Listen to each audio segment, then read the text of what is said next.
Hey Optimances, Chris here. I've had several chances to playtest the 1D&D rules since the process started last August, and I've generally found that the experience is very similar to playing with the 2014 Player's Handbook. But now we have Playtest Packet 5 that introduced weapon masteries, and I noticed a more dramatic shift in the experience. I know a number of my viewers haven't had a chance to try out the playtest rules, so I want to share what the experience was like. What I'm about to share may not match everyone's experience, so feel free to share your stories in the comments. The session I'm going to talk about was for 7th level characters. There were no magic items, but there was some extra gold for buying standard equipment. We generally agreed to stick to playtest options as much as possible. Obviously, spellcasters can't just keep to playtest spells because there aren't enough yet, but species, subclass, and feats, we did playtest only. I've been excited to give weapon mastery properties a try, so I decided to play a Berserker Barbarian. I took Flail for the Sap mastery, Trident for the Topple mastery, and Javelin for the Slow mastery as my primary weapons. The Flail is melee only, the Trident can be thrown with a 20-foot short range, and the Javelin has a 30-foot short range, so I figured this would give me a fair amount of versatility in both mastery properties as well as ranged options. I chose Goliath as my species. This has the choice now of a feature within the Goliath, and I decided on Cloud Jaunt for a 30-foot bonus action teleport. I made sure my skill selection through class and background would cover as many of the new primal knowledge covered skills as possible.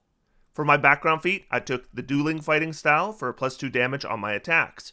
With my 4th level feat, I chose Shield Mastery, which no longer requires a bonus action to use, and would raise my strength score to 18 for that +4 modifier. My Barbarian wore a breastplate and used a shield for a solid 18 armor class.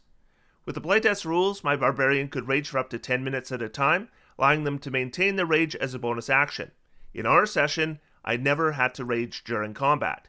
With no bonus action for rage, no bonus action for shield master, and no bonus action for attacks, my bonus action was basically free for teleportation or growing to large size or whatever on my turn. Most turns I ended up not using my bonus action at all. Once our group got together and we compared our builds, this is what we ended up with. My character, a Goliath Berserker Barbarian. There was a Dwarf Draconic Sorcerer, a Goliath Fiend Patron Warlock with Blade Pact. This was a 2-weapon fighter that used a Scimitar, which was a pact weapon, and a club enhanced with the Shillelagh cantrip. So all attacks were based off the Warlock's casting ability score, and I think they took a 1-level dip in Ranger. A human Tome Pact Fiend Patron Warlock focusing on Eldritch Blast and spells, a Goliath Paladin with the Oath of Devotion using a battle axe and shield, and he also had the Shield Mastery feat, and a human Champion Fighter, which was a mounted lance character. This was the most complicated build, so here's how the build worked.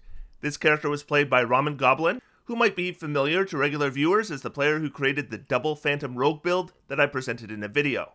When asked to share how the build worked, here's how it was explained.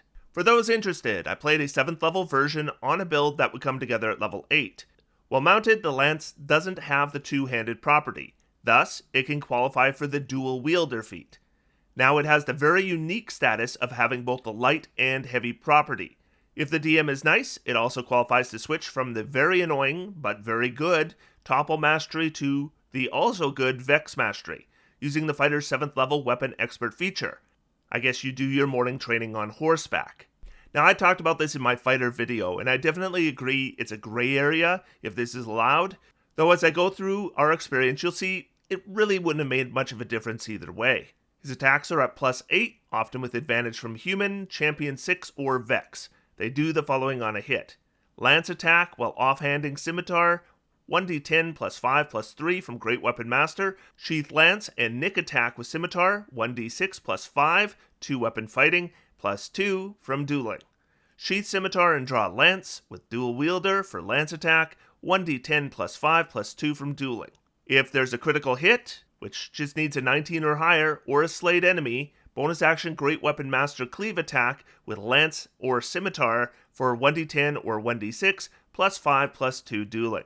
You only have to hold both weapons at the same time for the first attack to give the lance light to trigger the Nick attack, since dual wielder says you have to be holding both weapons. Now obviously this is pushing weapon juggling as far as it goes, but that's what we should be doing during playtesting, push the boundaries, see what it allows, then let the designers know what our experiences have been. Now, one thing about mounted characters is sometimes a mount has difficulty moving through a dungeon, and that's exactly what happened to us. At the very beginning, we found ourselves descending on ropes into a sewer system, and the horse couldn't follow. If we hadn't had a backup, I don't know what he would have done with his fighter. But fortunately, our Paladin did have the Find Steed spell, which they cast after we were in the sewers, allowing the fighter to continue the session mounted. The one-shot had 2 encounters, which took us 3 hours to complete. The first encounter started out against the CR11 Dracohydra, and at the start of round 2 was joined by a Night Hag, a Kraken Priest, and a Sahuagin Baron. The Dracohydra on its own should have been a hard encounter, but by round 2 it was technically a deadly encounter. Here's how it played out. We attempted to stealth up on the Hydra because why not? And our heavy armor Paladin rolled a 4, and yeah, that's appropriate.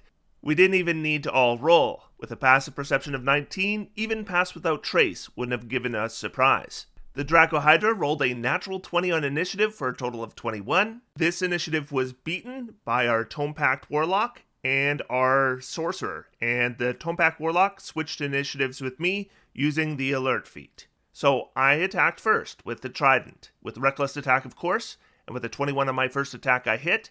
The Hydra made its strength save and wasn't knocked prone. Then 24 on my second attack, and this time it failed its save and was knocked prone. Then I used Shield Master to push it 5 feet, because why not?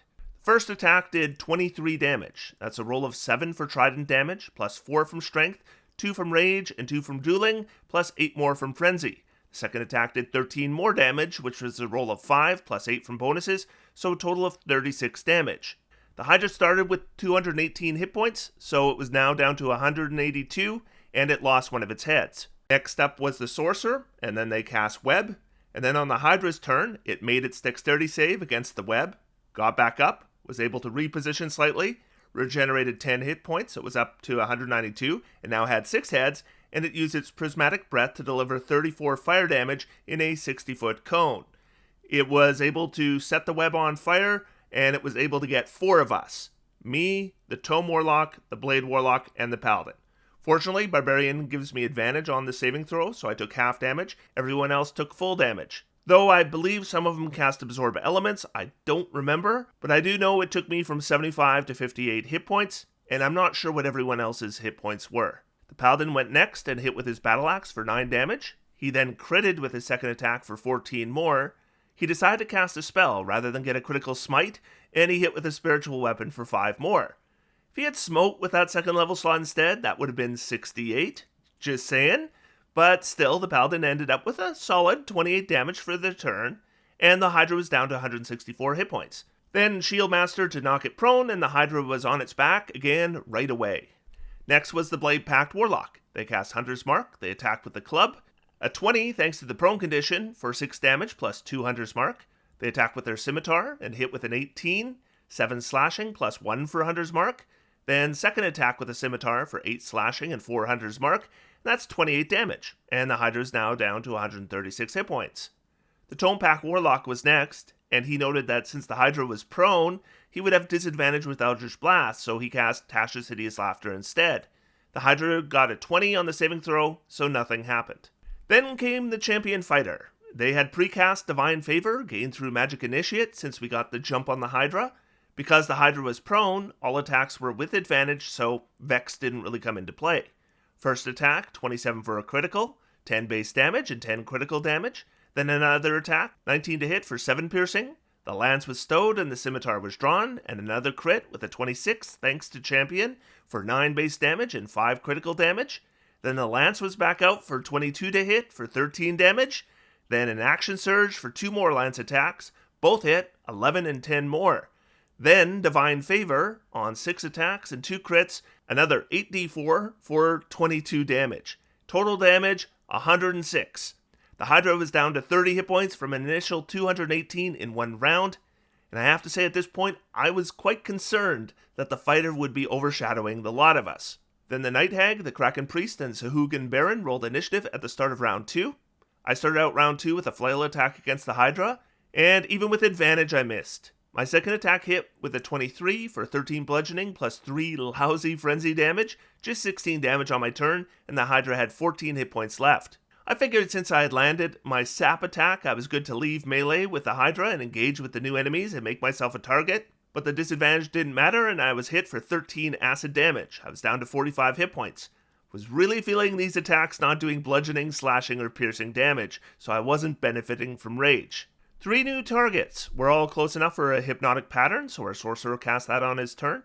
The Sahuagin Baron succeeded on their save with a 21, the Kraken Priest failed with a 10, and the Night Hag failed with a 10 as well. However, this turned out to be no ordinary Night Hag, and it used its legendary resistance to make the saving throw. The Hydra's breath weapon didn't recharge, and it took radiant damage from Divine Favor, so it didn't regenerate. Decided to make a bunch of bite attacks against our fighter, managing to hit twice for 25 acid damage total. The fighter made their concentration saving throws, and Divine Favor remained up. The Paladin tried to finish off the Hydra, but a natural 1 on his first attack, and then a total of 10 on the second, and that 14 hit point Hydra was still in the fight. The Blade Pack Warlock attacked the Hydra. 18 on the first attack hit for 6 damage, plus just 1 from Hunter's Mark. Their first Scimitar attack missed with a 15, but their second hit for 6 base damage and 6 Hunter's Mark damage, and the Hydra was down. The Tome Warlock cast their free subclass Scorching Ray at the Night Hag, a 19, 20, and 25 to hit rolls, all 3 hit, 19 fire damage. However, Night Hags have resistance to the damage, and it ended up just taking 9, so they were down from 112 hit points to 103. The Night Hag was next, and remember I said it was modified by the DM? Cast Hold Person on my Barbarian, and fortunately I got lucky with a 17 Wisdom saving throw, so nothing happened. The fighter couldn't get to the Night Hag even with the mount, so they charged up to the Sahuagin Baron, hitting with the lance for 18, the scimitar with a 24, and the second lance attack with a 21. No critical hits meant no Great Weapon Master extra attack, but 6, 11, and 15 damage plus 6 more from Divine Favor for a total of 32 damage, and the Sahuagin was down from 76 hit points to 44. On the Sahuagin's turn, it made its attack, which had also been modified, making 3 attacks, allowing a net use in place of the bite, so it threw a net at my character. I made the DC 13 dexterity save with a 15, so I avoided the net. The 2 trident attacks were against the fighter with a 21 and a 20, so both hit for a total of 25 damage. I don't know how many hit points the fighter had, but he had to have been in rough shape at this point. His second Constitution saving throw was a natural 1, and Divine Favor went down. On my turn, I closed with the Night Hag. 2 trident attacks, both hit for a total of 29 damage. The Night Hag was down to 74 hit points. The Night Hag failed their first saving throw and was knocked prone. Next was the Sorcerer, who cast Sorceress Burst at the Night Hag. Yes, it is a terrible spell, but we're playtesting. He hit with a 25 and 1 plus 5 damage for a total of 6, so it was down to 68 hit points. Then we realized the Night Hag was prone, and he had disadvantage, so he had only a 14 to hit, which missed, so the Night Hag was back up to 74. Not much of a difference between hitting and missing with that spell. The Paladin used Cloud Jaunt and his 30-foot movement and was able to close with the Night Hag. Critical hit for 17 damage, and we reminded him, hey, please smite. So he smoked with a first level slot, 48, and that's 7 plus 7 plus 4 plus 6 for 24 more damage. The Night Hag was down to 33 hit points, 1 more hit for 9 damage, and it was down to 24. The Blade Pack Warlock attacked the Sahuagin, 9 to hit with a club, which is a miss. 17 to hit with a scimitar for 9 damage plus 5 from Hunter's Mark, and 14 total, and it was down to 30 hit points. Our Tome Pack Warlock was up, and now we had a non-prone target to attack, so 2 Eldritch Blasts at the Sahuagin, and both hit for a total of 19 damage, and it was down to 11 hit points. Then the fighter was next, and attacking the Sahuagin, 15 with the lance missed, 12 with the scimitar missed, and then 17 with the lance hit for 8 damage. The Sahuagin would get another turn with 3 hit points remaining. The Sahuagin returned fire on the fighter, 1 bite and 2 trident attacks for 2 hits and 15 more damage, and I have to assume at this point the fighter must have been hanging on by a thread. I was back up. Flail attack for 15 base damage and 9 frenzy damage, and the Night Hag was down. Over to the Sahuagin, and it was finished off. With the Kraken Priest still incapacitated, the DM called the fight. We definitely took some damage, but we came out okay. We decided to take a short rest because our fighter was looking pretty rough, and this also allowed him to recover his action surge. We were all back up to full hit points for our second encounter. Our next fight was against a deep Scion, 3 Merrows, and an Aboleth. The Aboleth was in deep water, so they could sink beneath the water for total obscurement. In fact, at the start of the fight, we only saw the deep Scion. The The Sorcerer won initiative and hit the Deep Scion with a Tasha's Hideous Laughter, heightened to provide disadvantage on saving throws, and the Deep Scion failed their save and fell prone. The Fighter won initiative and charged into the Deep Scion with an armor class of 11. It was 4 easy hits, and with Great Weapon Master bonus, a total of 41 damage, and it was down to 26 hit points from 67.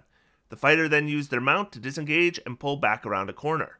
The Deep Scion had a whole bunch of wisdom saves to break the Tasha's Hideous Laughter. Because it was heightened, advantage and disadvantage were cancelled out. Still, it made its 3rd save, so it was no longer incapacitated, but it was still prone. Next up were the first 2 Merrows, which attacked me with bites and claws. Fortunately, I hadn't gone yet, so they didn't have advantage to hit.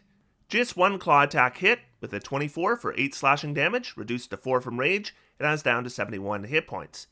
The Paladin attacked the Deep Scion, 2 more hits for a total of 16 more damage, and it was down to 10 hit points. I was up, 2 flail attacks and 2 hits. First attack, 14 plus 11 frenzy damage for 25. Second attack, 12 more damage for a total of 37, and the Merrow was down to 7 hit points. Next came the Aboleth's turn. Noticing how much damage I just did, it figured I would be a handy new slave, and I was told to make a DC 14 Wisdom saving throw or be magically charmed. The Aboleth made a big mistake. It attempted to control my mind, reached out, and there was nothing to control.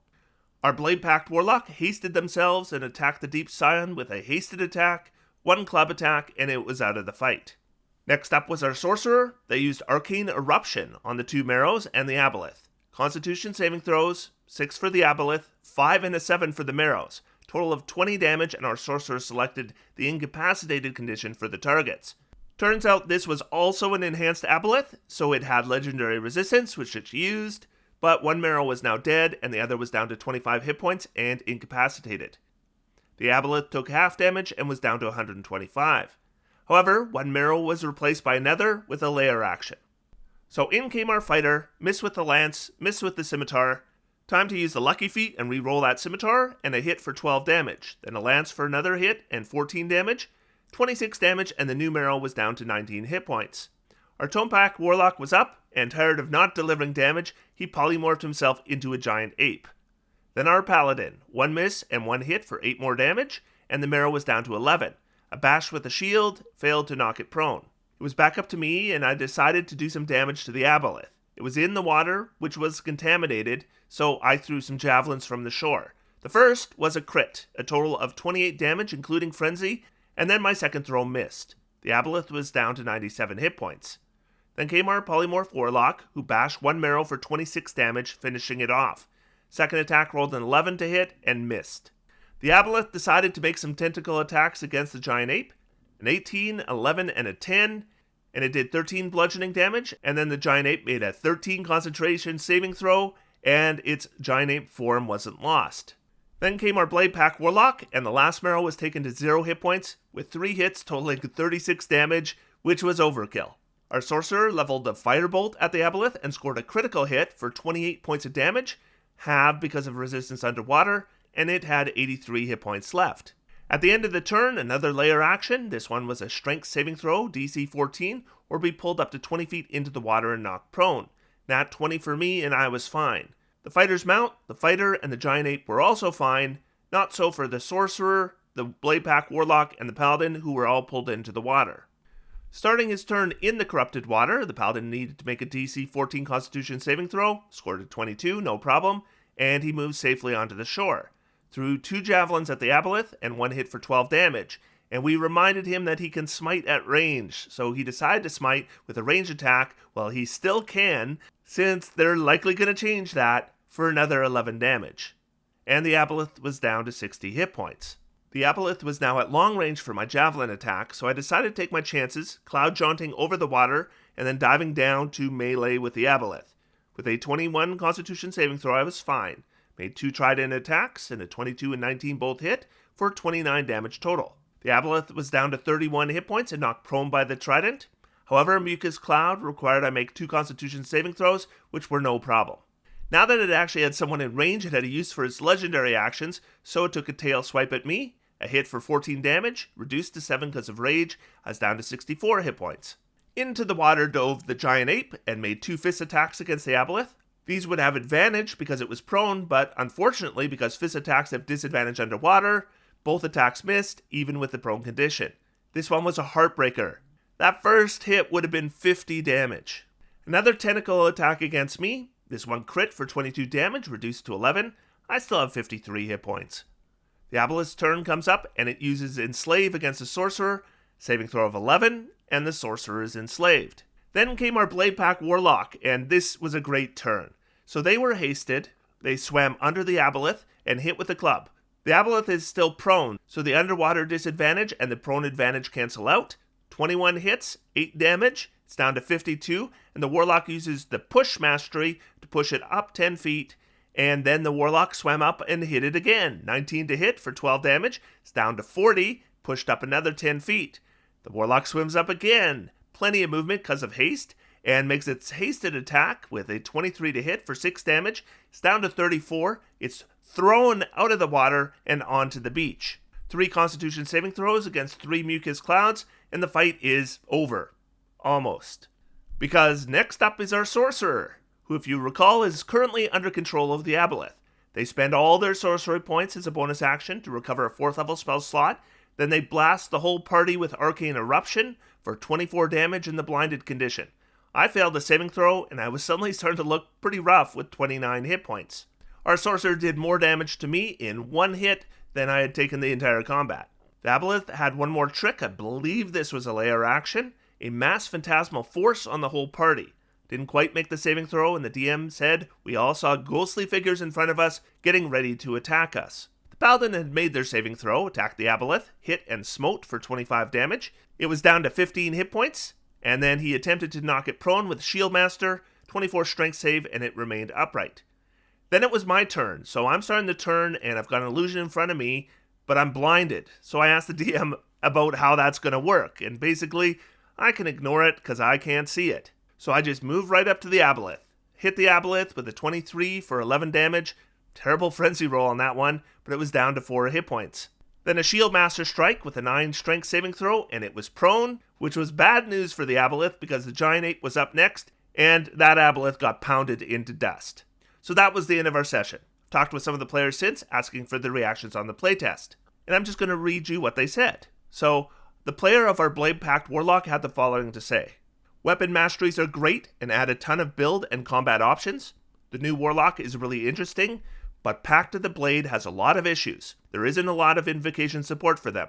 Same with feats. The fact that most martial focus feats also only give ASIs to strength or dexterity means you probably want to use those as your primary stats instead of your casting stat, at which point you're probably better off with an Eldritch Knight or something. They really need an invocation for weapon masteries or something, since it's such a cool system that it is hard for them to interact with outside of multiclassing. Advantage felt much cheaper to come by, to the point where I think that Vex may actually be one of the lower tier masteries. Topple slowed things down a bit much. Comparing Hex on Warlock to Hunter's Mark on Ranger is very lopsided.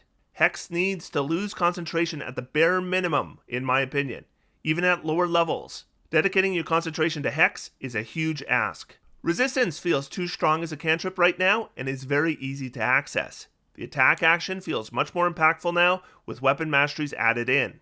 I feel like if you want half-casters to feel like Gishes, they probably need to get Bladesinger's extra attack. Otherwise, it's hard to give up the damage and control of the weapon masteries.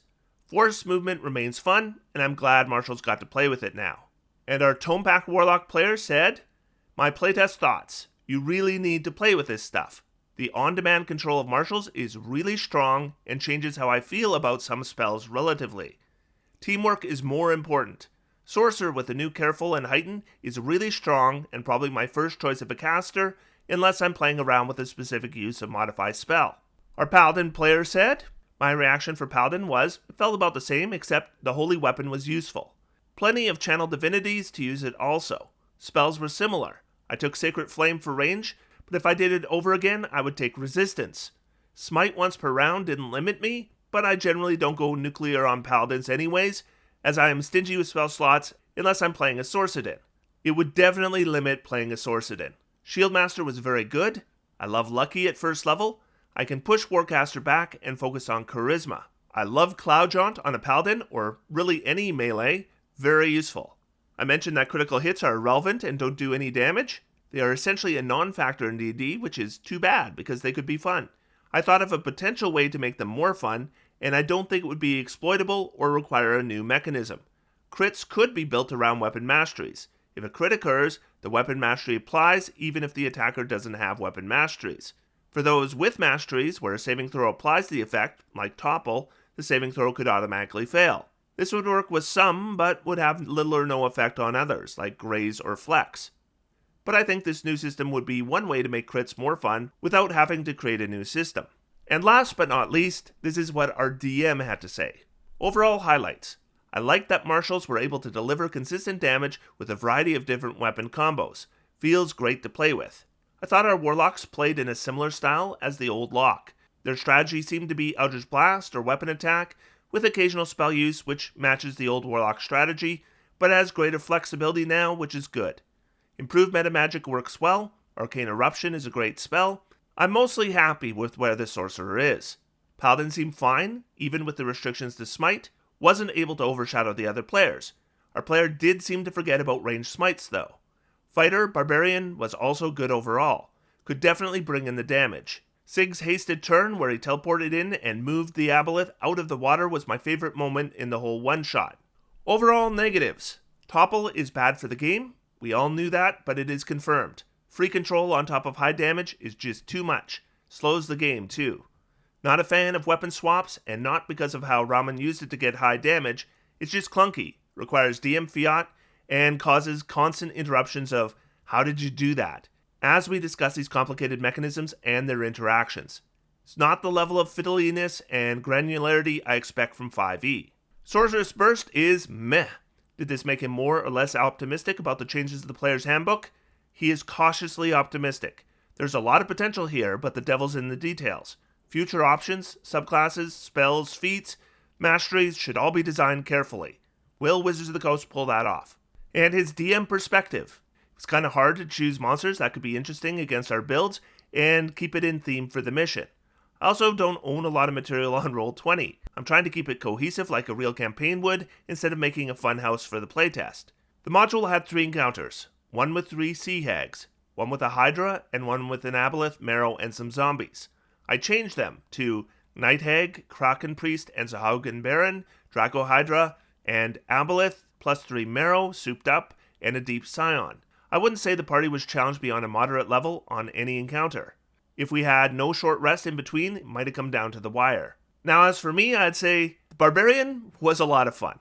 Just was a lot of fun to play. I felt like I was delivering decent damage. I enjoyed that moment where my charm immunity came in. I enjoyed being able to teleport with my Barbarian using the new Goliath feature. I felt like I had enough hit points to deal with the encounters, even when I was taking consistent damage, even when that damage wasn't bludgeoning, piercing, and slashing. I gotta agree that weapon juggling right now is not so hot and probably needs to change. Topple is pretty clunky and probably needs to change. And Arcane Eruption was the only sorcerer spell that really impressed me at all. That was my first experience using the new Playtest 5 rules and some reactions about the session. Let me know what you think, otherwise until next time, I'm going to sit back, relax, and have some fun. D&D is for everyone. Thanks everybody, and I'll talk to you soon.